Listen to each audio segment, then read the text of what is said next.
This episode of Living Corporate is brought to you by Blind. Blind is a safe, trusted community of more than 5 million verified professionals. Head over to teamblind.com to get the latest insights into salaries, company reviews, and interview experiences at thousands of companies worldwide.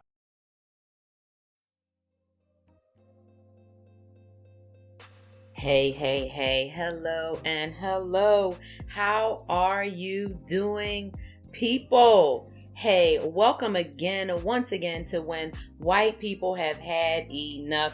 My name is Vonda Page. I am your host, and this is the podcast brought to you by the Living Corporate Network, specifically to address action and accountable things you can do when you have had enough. My name is Vonda Page, and I'm going to get started by just giving you a little bit of introduction. If this is your first time stopping by, hey, welcome to episode 5. I am super excited and happy to have you here. My name is Vonda Page, and I am the Radical Results Mentor for decision makers with real challenges who are ready to meet the moment. And what does that mean? I mean, basically what it means is I advise and guide leaders of all sizes from all types of organizations and institutions, groups, teams, individuals and families to grow and thrive through advice and guidance in rolling results mentorships, as well as one-on-one coaching. And I also deliver strategic skills workshops and things like that through seminars, speaking engagements. However, what I am here to talk about is what white people will do when they have had enough of how things are going, right? And so I am a change leadership expert, bar none. I have been in the field of change leadership, technology and talent since 1984. Literally, my very first job was as a consultant in a insurance and services company. Back in the day, like, you had what we would say like a mom and pop shop, or you would have a small business that did several things, where now these are in separate places. So if you could imagine the DMV and a insurance company and a post office and a passport place, like, all in one place. And we also did telegrams and things like that. Well, when we got a fax machine, that happened to be my first day on the job, and it was my job to implement this fax machine into a complex set of business operations. I was able to do that successfully. Then the next summer, I got hired back and referred to do the same thing at a daycare. That following summer, I did an upgrade at the insurance company, an upgrade at the daycare, and then I got 2 more daycares. And then I went to school, to college after that. But I have been advising and guiding leaders ever since. And the reason I'm speaking specifically to white people about their advocacy, about their action, and about their accountability when they have had enough of the status quo is because I've been in predominantly white spaces since 1987, professionally, personally, academically, or actually since 1986. Academically, I grew up in Philadelphia in a segregated community, segregated schools. I was bused or integrated into a white school in 6th grade. It was, to say the least, an extremely traumatic experience, which I will talk about because I wrote many stories about it in my journal as a kid, in different notebooks. I mean, because it was horrible the way I was treated. And I thought that I would just kind of keep it. And, I just never thought I would deal with it, and I was going to lock that away. And I totally forgot about it, when my daughter was in school, because I just didn't think that she would have to deal with the same thing some 32 years later, right? And she did. And kids are still dealing with it. And so today, right, we see the impact of how white people have not acted on those things that are still occurring. And now I'm 53, my daughter is 20 years old. And, what I see clearly is that it is time for white people to stand up. It is time for white people to step up. And this is the podcast that I am hoping is going to motivate you to move, to put your mouth where your heart should want to go, even if you're not there yet, but definitely put your movement where your mouth is and get your mind in that same mode, basically. And so this is all about when you have had enough. I'm going to give you actions and strategies and things to tell you this is what you should do. This is coming from a Black woman. You should know by now. If you don't, if you know, you know. If you don't, hopefully you'll learn that you should really listen to Black women. We have been trying to save the planet since white men have been messing it up. And white women have been helping the entire time, helping the white men, that is. And, you are not my only audience. My entire audience literally is, the entire community. Because what we need to recognize is that, unfortunately, Black folks and indigenous folks, we don't have the power or the prestige or the authority to, make things happen at an accelerated rate, but white people do. And I'm going to give you the benefit of the doubt that you don't have the tools, the techniques, and the time. So I am doing that not only in my business, but in this program and in other ways that you connect with me so that you can learn and so that you can take action. And so I'm going to be delivering the news. I'm going to be delivering the message. I'm going to be delivering what you need to know in a candid manner. And so that is my long way of introducing the subtitle to the podcast. So the podcast, right, is called When White People Have Had Enough. I have decided that we need a subtitle. And the subtitle is The Tough Love Y'all Been Needing. So that is going to get updated immediately. Podcast When White People Have Had Enough. Subtitle, The Tough Love Y'all Been Needing. With my friendly face right there. Okay, so hey, episode 5, welcome. Episode 4 was Unpack Your Shit, part 1. This is Unpack Your Shit, part 2. Them bags are definitely in your way. So if you did not figure out, and if you are unfamiliar, once again, that is Erykah Badu, and that was Bag Lady, an amazing song. You need to check her out, read some of her writings, her poetry, listen to her music. She is definitely a force to be reckoned with in the Black community for Black liberation, Black voice, Black artistry, for women, for families, for community, for the whole Black experience. She is an amazing advocate, and she is a person that I love her music and just her authenticity and how she has able to be just blackity ass, black, Erykah Badu her whole damn life. And I think, she's also a person that, she says, I saw her in concert one time. She said, she says this on one of her songs. I'm an artist and I'm sensitive about my shit, right? She's an artist and she's sensitive about her stuff, but she's also like so freaking authentic and okay with who she is. I mean, literally bared her nakedness to the world, right? And so I just respect and admire her.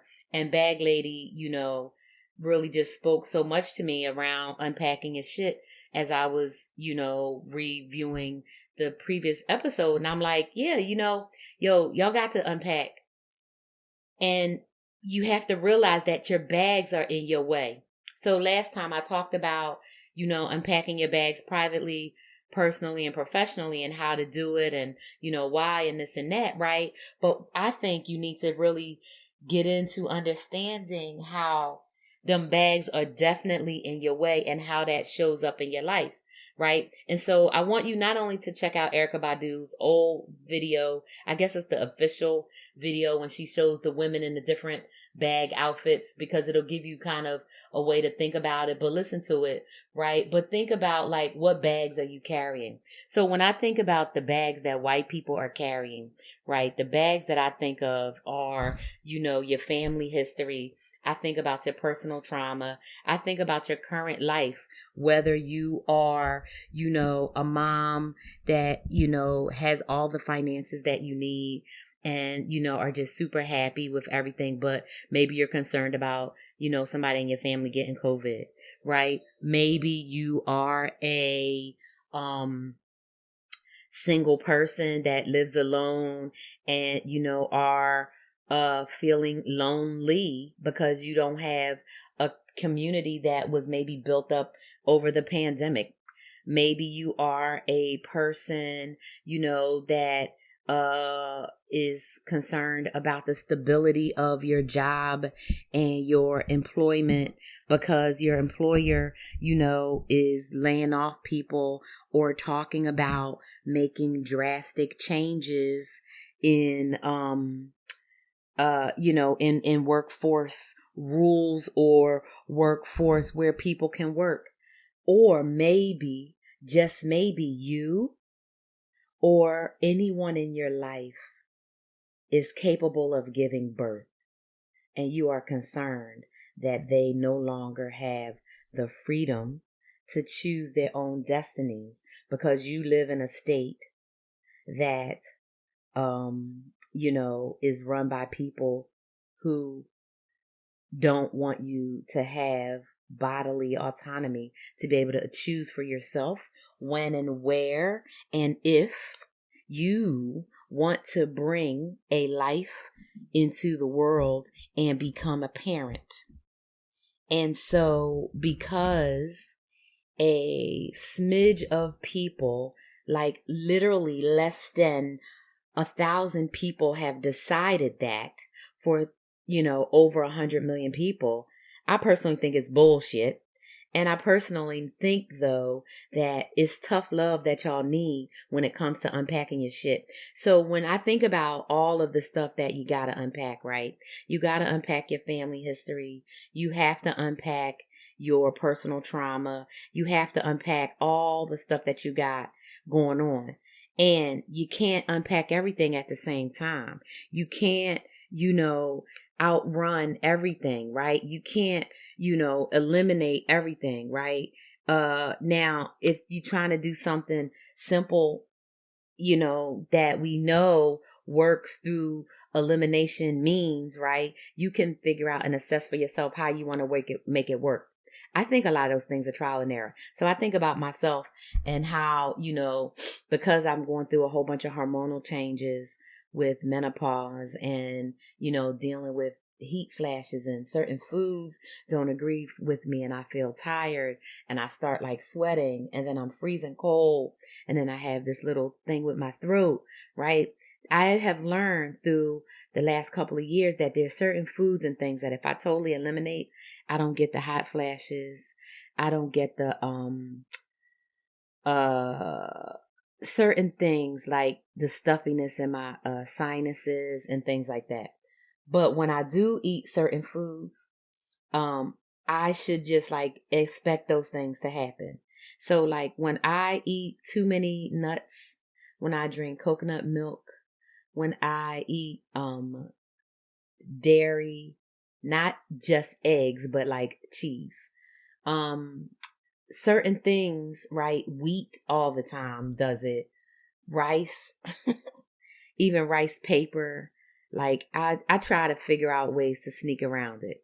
But when I eliminate wheat and rice, dairy other than eggs and the super expensive Greek yogurt, and sugar, I live so good, and nuts. I live so comfortable. Like my life is like good and happy. Like I'm feeling good. I have so much energy. I'm not having as many hot flashes. Don't ask me why wheat, rice, nuts, and milk, dairy, certain kinds of milk or whatever does that to me. Gives me stuffy nose and make, I don't know. But I know that when I eliminate it, I'm feeling good. So that being said, today's a new day, and today's a day that I'm eliminating all of that stuff for as long as possible until I'm just like, okay, the price that you have to pay. So there's too many things, right? That you can say, okay, it's a lot going on. Maybe I can't eliminate rice and wheat and corn and dairy and sugar and oat and soy and nuts, right? And I'm just listing things that I'm listing my own personal items. Maybe you're saying you can't eliminate those things. Well, I hardly ever have soy unless it is in a burger that I'm getting at a vegan place that I ask them, does the burger have soy in it? And every now and then if I forget to ask, and then I'm like, dag, this has soy. But other than that, right, so soy is my 100% I eliminate. Those other things are easier to eliminate as time goes on. Nuts are a little more complicated for me to eliminate because of me eliminating basically grains, right, from my diet, and nuts. And so nuts is a delicate balance. So though I know that if I say, how do I want to feel? How do I want to be? How do I want to show up? And when I have had enough of being stuffed up and congested, right? Because yesterday, what did I do? I ate Asian food. And so unless I get all meat, it's going to have some kind of soy. It's going to have some kind of rice, some kind of flour. It's going to have some of that, right? Some kind of grain in it, right? And so I know what I'm going to be dealing with the next day, right? And so I have to pay the price. And so when I decide and really get serious about, what I'm going to eliminate and what I'm going to do, that's when I'm going to be like, you know what, I have had enough. And can I tell you, it's like 100 degrees here. And I have had enough of not being able to breathe the way I would like to. I have really had enough of being congested where I don't like the sound of my voice because I hear the congestion. And even if it sounds clear and great, I don't feel clear and 100% great because it's some things, right, that are in my way, right, of being able to like unpack and get to feeling great. And it is me not dealing with emotions in a way, right, that's really going to lead to me being able to unpack that, right? And so I'm a person where when I am in my zone, like Kanye, definitely in my zone, right, like ooh, when I'm in my zone, I'm feeling great. I'm not dealing with allergies and as much hot flashes and as much fatigue and as much problems and as much, this, that, and the other, because I'm in my zone and I'm doing my thing and I'm killing it, right? And I'm feeling it, and I'm not eating on the run. So I'm not eating Asian food and forgetting to say, oh, hey, no gluten in my whole thing. I'm strictly chicken, fish, and vegetables. Boom. When I'm home and I cook, I'm cooking chicken, fish, and vegetables. Last week I was kind of stressed out because I've been gearing up and working on a lot of stuff. And so I didn't food prep the way I wanted to. And I also didn't have my support and sustainability systems in place because I didn't have therapy the last 2 weeks and I was stressed out. So I ate out and ordered a lot of food. Now I'm very specific about the food I eat. And so I will order food, and if it's nasty, I will throw it away. I will not eat it. And so I did order one gluten-free dish, but then I ordered another dish and it had some gluten in there. They sent the sauce. I think it definitely had soy in it because I haven't been feeling good ever since. But then it was like the next day I was like, okay, get something different from a different place, which was better, but it also had I think it had some wheat in the prep of it, and I had like a couple spoonfuls of rice. So I said no rice, and they sent rice anyway. So I was like, oh, whatever. And so I say all that to say, right, that when the different pieces are not in place, it's much easier for other things, right, to get cropped up. Now, when I have my food at home prepped, boom. When I am on my sleep schedule, boom. When I am managing my business and not my business is managing me. Boom, right? I'm able to eat and sleep and rest and care for myself in a way that is like super optimal, right? And that supports my well-being. And I thought about that yesterday, right? And so after I came home, so I ate lunch out because I was at my office. I didn't take lunch with me. I ate lunch out.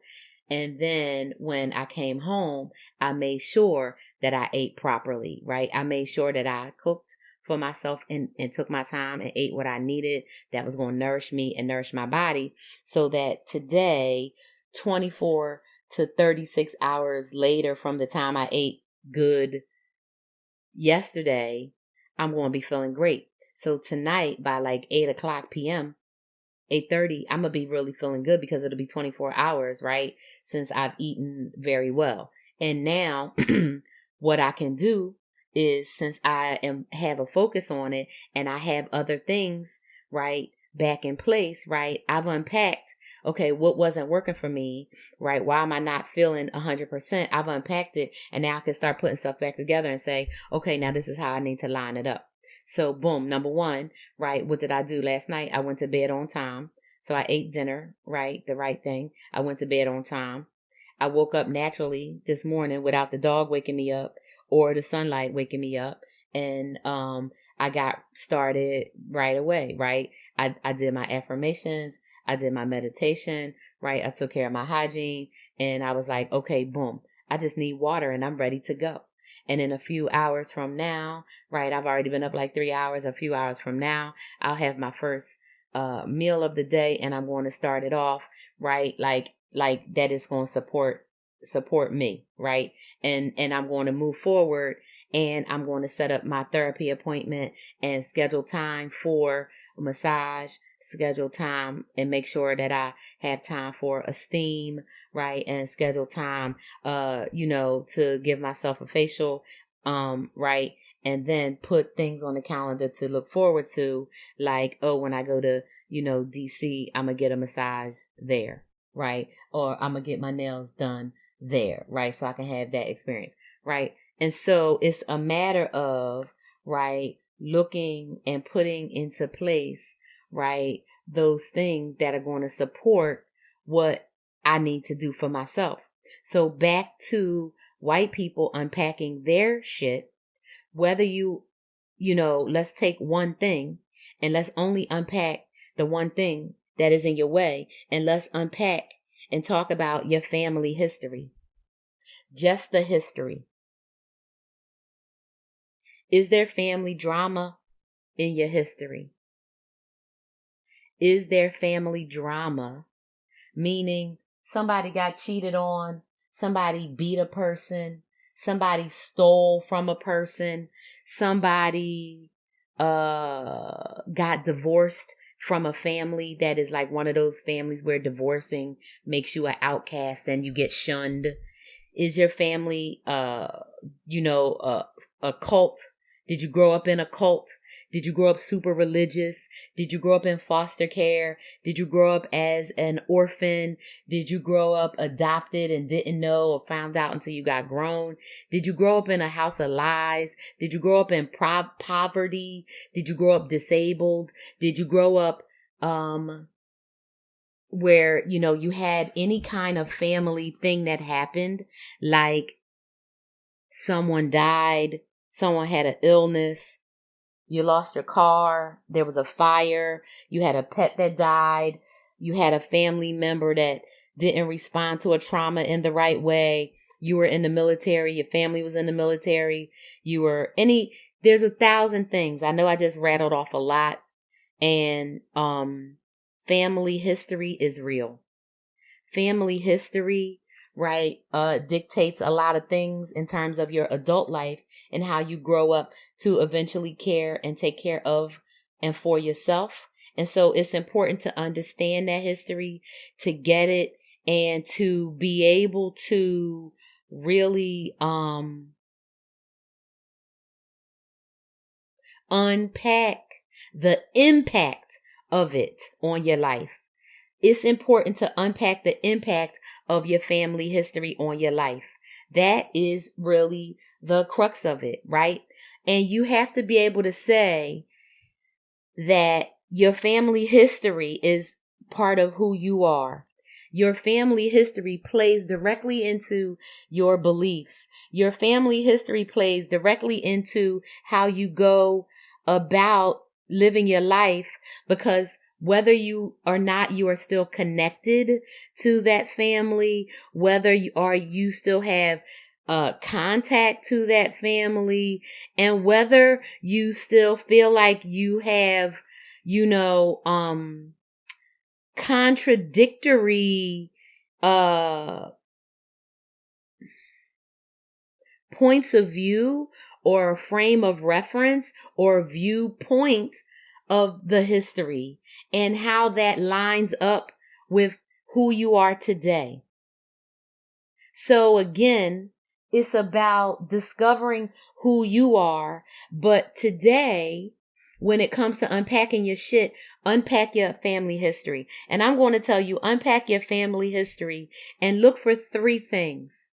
Look for 3 things. Look for the truth. Look for the truth. The truth, as they say, will set you free. The truth is, right, the key to knowledge.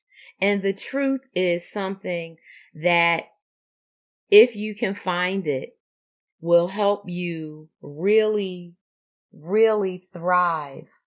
Not just in finding out the truth about your family history, but the truth in about American history, the truth in how you're being fed, information from all sorts of sources, but specifically your family of origin, specifically the media you consume, specifically your employer and anyone else to whom you are beholden for your livelihood. As they say, follow the dollar. But learn the truth about your family history. Unpack your shit. Them bags are definitely in your way. So, hey, thanks again for joining me. I'm Vonda Page. I'm the Radical Results Mentor for decision makers with real challenges. I'm the CEO of Radical Change LLC. I advise and guide leaders and decision makers on how to meet the moment. And at this moment, one thing I'm telling white people to do is think about what you need to do. And when you have had enough, this is the tough love you need. Because when you have had enough, you are going to unpack your shit and you're going to recognize that them bags are in your way. And the first set of bags that you're going to unpack, y'all, is your family history. And you're going to unpack that family history by looking for the truth. Thanks so much for joining me. I really appreciate you, and I will see you next time. Make sure you share this podcast. Make sure you comment on this podcast. Make sure you review this podcast, and make sure you download this podcast. Let me know what you think. Engage with me. Go to Vonda at VondaPage.com and go to tell me your thoughts and let me know what you think about the podcast. Can't wait to hear it. And I will see you soon. Bye for now, y'all. Live in Corporate is brought to you by Doximity. Doximity is committed to fostering an inclusive and diverse work environment where differences are valued, practices are equitable, and employees experience a sense of belonging that allows them to bring their full, authentic selves daily. As medicine's largest network, there's an elevated level of responsibility to everything we do. We don't take that responsibility lightly and are committed to working towards a more equitable world inside and beyond our virtual office walls. So if you want to learn more about Doximity, go to your app store and type in DOXIMITY. Again, that's DOXIMITY.